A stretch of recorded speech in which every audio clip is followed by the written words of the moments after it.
Actually, if you see the BJP manifesto, it speaks a lot about growth. But perhaps what is the differentiator, you might ask? Because every manifesto speaks about growth. But here, what we specifically notice is that BJP manifesto speaks about not only growth, but growth with equity. Typically, in the last few years, we have seen that India has been growing, maybe the last decade.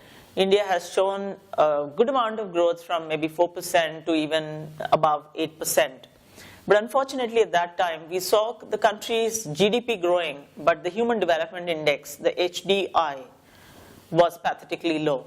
We were somewhere like 130th nation in the world, obviously having 130 nations above us in the quality of life that we give to the citizen. So there's a lot of inequity that we saw. But today, if you see the manifesto of BJP, you will find that, I'll give a couple of examples. BJP's manifesto speaks about having 100 new cities developed. So it implies that they're going to invest heavily in urban infrastructure. But does it mean that they're going to neglect the rural hinterland? I don't think so. Because the same manifesto is speaking about a concept called rurbanization, that partially urbanizes the villages, creates urban kind of amenities there to infuse economic vitality into villages. So that is equity.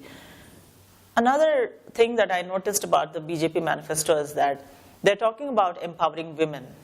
And this is again growth with equity, because typically you find 50% of this human capital assets being ignored or neglected by most manifestos. The third thing that is of a lot of importance that I see is in the area of eastern states and western states. In India, typically the eastern states have not developed as much as the western states. So they want to bring the eastern states also up to speed. So that is again equity. Another interesting thing is that wanting to identify 100 backward districts and bring them up to speed. So that is equity. And the last and the most important thing that perhaps pertains to our own state.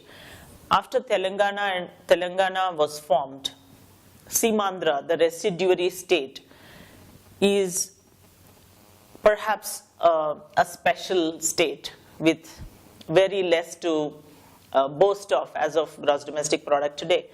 But the manifesto speaks about bringing this Simandra or the residuary Andhra Pradesh, or the Andhra Pradesh as it is called today, up to speed by giving it special status and treating it and getting it up to some same speed. So all these are basic examples of BJP's manifesto that speaks about equity.